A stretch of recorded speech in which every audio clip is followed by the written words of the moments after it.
നമസ്കാരം സുഹൃത്തുക്കളെ, എല്ലാവർക്കും. നമുക്കൊരു വീഡിയോ കാണാം. ജാസിയുടെ ഒരു വീഡിയോ. ഞാൻ അതിന് മുമ്പ് ഒരു വീഡിയോയിൽ ഇടയിൽ ഗ്യാപ്പിൽ പറഞ്ഞിരുന്നു, വ്യക്തമായി പറഞ്ഞിട്ടില്ല. അത് വീഡിയോ കാണിച്ചിട്ടില്ലായിരുന്നു. നമുക്കൊരു വീഡിയോ കാണാം. അവനൊരു ഫംഗ്ഷന്റെ ഒരു ഉദ്ഘാടനം ചെയ്തത്. അത് കാണിട്ട് നമുക്ക് സംസാരിക്കാം കേട്ടോ.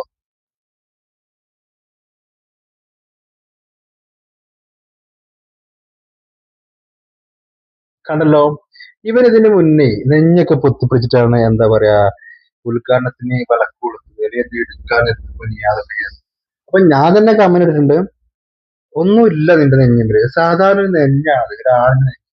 അത് നീ എന്തിനാ പൊത്തിപ്പിടിക്കുന്നത്? നീ ആൾക്കാരെ ബോധിപ്പിക്കണം നീ പെണ്ണാണ്. അങ്ങനെ കമന്റ് ഇട്ടിങ്ങനെ ഇന്ന് ഇന്ന് ഈ വീഡിയോ ഇറങ്ങിയിട്ട് കുറെ കേട്ടോ. ഇന്ന് ഞാൻ കണ്ടപ്പോ അതിന് മുന്നേ അത് പറഞ്ഞതാണ്. വയറ് പൊത്തിപ്പിടിച്ചിട്ടാണ് ഇത് കുഞ്ഞിനത്.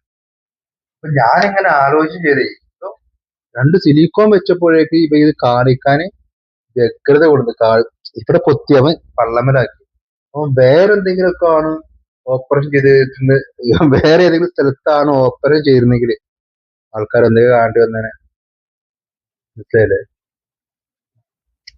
എന്താല്ലേ ഇവന്റെ ഒരു വീഡിയോ ഉണ്ടായിരുന്നു. ഇവനും ആഷിഖും കൂടി ഒരു സ്പായിൽ നിന്ന് ഞാൻ സംസാരിക്കുന്നത്. അന്ന് ഞാൻ ഇതൊക്കെ വളരെ വ്യക്തമായി സംസാരിക്കണം വിചാരിച്ചതാണ്.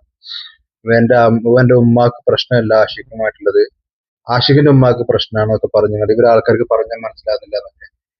തേങ്ങയുടെ മൂടാണ് ഈ കോതിരുന്ന് പറയാട്ടോ. നിങ്ങൾക്ക് അങ്ങനെ നിങ്ങളുടെ വീട്ടില് ഇപ്പം ആഷിഖിന്റെ പോട്ടെ, ആഷിഖിന്റെ പിന്നെ എന്താ വീഡിയോ ഇട്ടോ അങ്ങനെ നിന്റെ വീട്ടിലെങ്കിലും ഇപ്പൊ ആർക്കും പ്രശ്നമില്ലായിരുന്നെങ്കിൽ നീ അത് വീഡിയോ ആക്കി കണ്ടന്റ് ആക്കിയാണ്. മനസ്സിലായില്ലേ? നിങ്ങളൊക്കെ അതിന്റെ ആൾക്കാരാണ്. നിങ്ങളെ കുറിച്ച് ഭയങ്കര ഇപ്പൊ ഏതൊരു ഒരു മരം കൊത്തിയോ അങ്ങനെ ഉണ്ടല്ലോ, ഒരു മെലിഞ്ഞങ്ങാണ്ട് ഓനൊക്കെ അഭിനയിക്കണം. ഓനൊക്കെ മറ്റേ ടീമാണ്. നല്ല സംശയം എനിക്കുണ്ടല്ല കാര്യം. ഞാൻ ഇന്നലെ അപ്പൊ ഇവര് മറ്റേ ഈ എന്താ പറഞ്ഞത് എന്താകും നിൽക്കാറില്ല, അഭിനയിച്ചിങ്ങാണ്ട് നടക്കുമല്ലോ. അതായത് പിന്നെ വേറെ ജോലിയായിട്ട് നിങ്ങൾക്ക് ആർക്കൊക്കെ അത് മനസ്സിലായതുണ്ടെങ്കിൽ മനസ്സിലാക്കണമെങ്കിൽ താഴത്ത് കമന്റ് ചെയ്യട്ടോ. ആ ടീമാണെന്ന് തോന്നുന്നു. എനിക്ക് ഇവരൊക്കെ ചില സമയത്ത് പിന്നെ ആക്ട് ചെയ്യുന്ന പോലെ, അഭിനയിക്കുന്ന പോലെ ആ സംസാരം അധികം നടക്കും. ചില സമയത്ത് മര്യാദയ്ക്ക് നടക്കുന്ന കാണാം. ഇന്നൊരു വീഡിയോ മര്യാദയ്ക്ക് നടക്കുന്നു. ഈ പറഞ്ഞ രസമാണ്. എന്തായാലും ഇത് കണ്ടപ്പോൾ നിങ്ങൾക്ക് കാണിച്ചത് സംസാരിക്കണം തോന്നി സംസാരിച്ചു. ഇപ്പൊ ഈ ഒരു കാര്യത്തിനെ കുറിച്ചാണ് നാല് ഷോയില് 2 ദിവസം കൊണ്ട് സംസാരിച്ചത്. ഇവർക്ക് മനസ്സിലാവുന്നില്ല. ഇവർ ചില ആൾക്കാർ ഇത് എക്സ്പോസ് ചെയ്യാൻ വേണ്ടിങ്ങാണ്ട് ഇത് ഉള്ളത് കാണിച്ചെടുക്കുമ്പോൾ അത് തെറ്റാണെന്ന് പറഞ്ഞു കൊടുക്കുകയാണ്.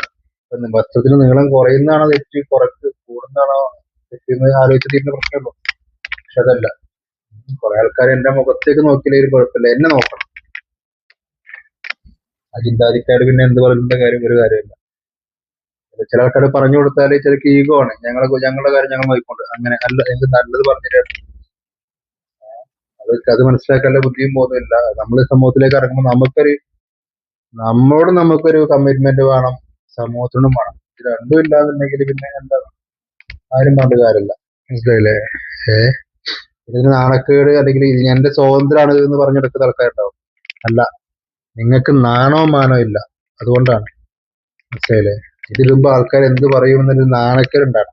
ആ നാണക്കേട് നിങ്ങൾക്ക് ഇല്ലാത്തത് കൊണ്ട് പക്ഷെ നിങ്ങൾ കൂട്ടുപിടിക്കുന്നത് അതിനെ തരണം ചെയ്യാൻ നിങ്ങൾ കൂട്ടുപിടിക്കുന്നത് ഭരണഘടനയാണ്. അത്രേ ഉള്ളൂ. ഞങ്ങൾക്ക് ഭരണഘടന അതിനുള്ള അനുവാദം നൽകുന്നുണ്ടെന്ന് പറഞ്ഞുകൊണ്ട് അങ്ങനെ ന്യായീകരിക്കുകയാണ്. നിങ്ങൾക്ക് നാണക്കേടില്ല എന്നല്ല നിങ്ങൾ പറഞ്ഞു. ശരിക്കും നിങ്ങൾക്ക് നാണക്കേടില്ല, നാണവും മാനവും ഇല്ല, അതാണ് സത്യം. അപ്പൊ ശരി, ഓക്കെ. കറി ഉണ്ടാക്കാനേ ചുമക്കുന്നു.